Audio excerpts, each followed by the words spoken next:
Olá, você está no Átomo Quântico. Hoje vamos falar sobre controlando a raiva.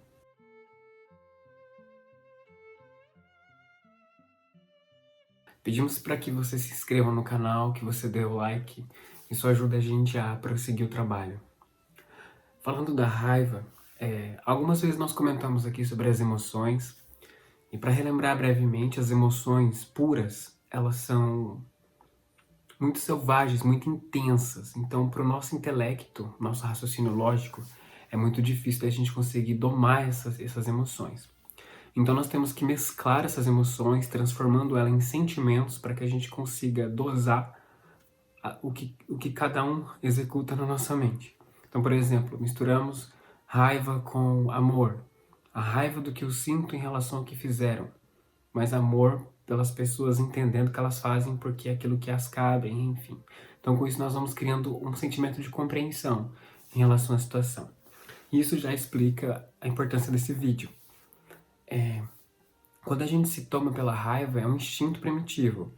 E quando nós descontamos em alguém, veja que nós nunca descontamos no acaso. Nós descontamos em uma pessoa que, ao nosso ver, ela tem que ouvir aquilo. E no primeiro momento a gente pensa, não, foi a primeira pessoa que eu vi na frente, eu falei. Não é bem assim. Vamos supor, se você tá saindo com alguém, está conhecendo alguém, tá naquela fase assim de paixão e tal.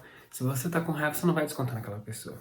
Você vai descontar em alguém da tua casa, teu vizinho, alguém do teu trabalho. Então vê que nós selecionamos em que nós descontamos a raiva.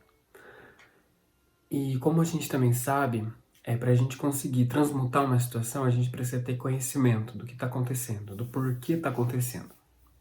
Na questão da raiva, a gente consegue entender que nela pode haver um padrão de medo por trás. Então o indivíduo sente raiva como uma medida de proteção, porque ela se preocupa com o que os outros vão pensar, ou ela se preocupa com a desordem no meio onde ela está, né? Então ela tem aquele senso de organização, e quando ela percebe que as pessoas estão bagunçando o ambiente dela, ela vira o bicho para manter a ordem de uma maneira forçada. A gente tá falando isso, mas pelas experiências que a gente passa, a gente vai vendo os padrões, né, que nos cercam. E nessa questão a gente enxerga muito aquilo que nós aprendemos, uma coisa que a gente sempre traz aqui. O que a gente aprendeu quando era criança? Então, um indivíduo que tem raiva, pode ser que na infância ele tenha tido muitos comandos de realizar atividades, ele cresceu com esse instinto de dar conta, de fazer acontecer, de organização, de guiar uma equipe, enfim. E quando ele se vê numa situação de adversidade ou de dificuldade, ele encontra na raiva uma forma de executar aquilo com maestria, mas com alto custo, que é o custo da integridade psicológica, dado o fato que o indivíduo entra numa vibe muito densa. Para que a gente consiga transmutar essa questão da raiva, isso também envolve confiança. Confiança no que a gente faz, confiança no universo, na situação. Muitas vezes, principalmente hoje em dia, a gente se deixa guiar pela raiva, pela condição. A gente utiliza essa condição como uma desculpa. Então, a pandemia. A culpa da pandemia, está acontecendo por causa da pandemia. Então a gente se isenta da responsabilidade para tentar se esquecer que nós somos responsáveis pelo que fazemos. Então nós terceirizamos as nossas falhas, por assim dizer. Entendendo isso é importante porque a gente entende que a gente tem que fazer o que nos cabe, o que a gente dá conta, o que está no nosso alcance. Dar um passo maior que a perna é machucado na certa. E com isso o bichinho é solto para poder limpar a bagunça que a gente faz. Como sabemos, a transmutação, como falamos, exige consciência. Então é esse ponto que nós temos para dizer. Novamente, confia mais. Confia em você também. Fala, bom, se eu não dei conta disso daqui hoje, tudo bem, eu faço isso amanhã. Ah, mas não sei quem falou não sei o que, ok. A pessoa falou porque a gente cai naquilo, né? Ela falou porque ela aprendeu que a vida é assim. Ela acredita que é desse jeito. E se ela não tá me perguntando uma opinião, então eu não vou ficar ali tentando mudar ela. Vou mudar a mim mesmo. Como? Analisando aquilo que eu tô fazendo. Então a gente reitera que não precisa ser severo ou severa consigo mesmo. Tenha mais paciência com o processo.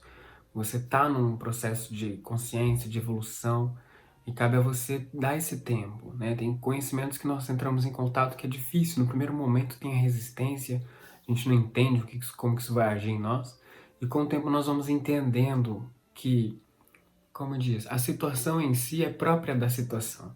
É a maneira que a gente enxerga, que a gente lida com ela, que define quem nós vamos ser lá na frente. Então, se a gente está passando por um problema aqui no trabalho ou em qualquer outro lugar, a gente pode enxergar a situação com paciência, entender que vai fazer o que der para fazer, o que não der para ciência. Ou a gente se irrita, dá conta de tudo a um alto custo e com isso arrisca o nosso psicológico. Então veja que há livre-arbítrio, há possibilidade, mas o que convém, o que não convém, né? Isso vai do grau de cada um, mas aqui a gente quis propor isso para você, né? Esse entendimento de que será que toda essa sistêmica negativa é realmente necessária? Será que por trás dessa necessidade tem uma preferência? Ah, eu gosto disso, eu gosto de ser estourado, eu gosto de ser assim. Então, por trás dos vícios tem um gosto, né? Aquilo que a gente vê na nossa casa que não usa para nada, não serve para nada, a gente não guarda. A menos que a gente seja um acumulador, enfim, é outro caso, mas para um acumulador ele guarda porque ele vê utilidade, afinal. Mas esse é o ponto. Aquilo que nós fazemos, aquilo que guardamos, é porque de certo modo nós preferimos. Então é uma questão de gosto, de entender por quê e para quê. Aí é aquela reflexão interna que a gente sempre recomenda. Bom, é isso. Esperamos que esse vídeo tenha te ajudado. Até a próxima.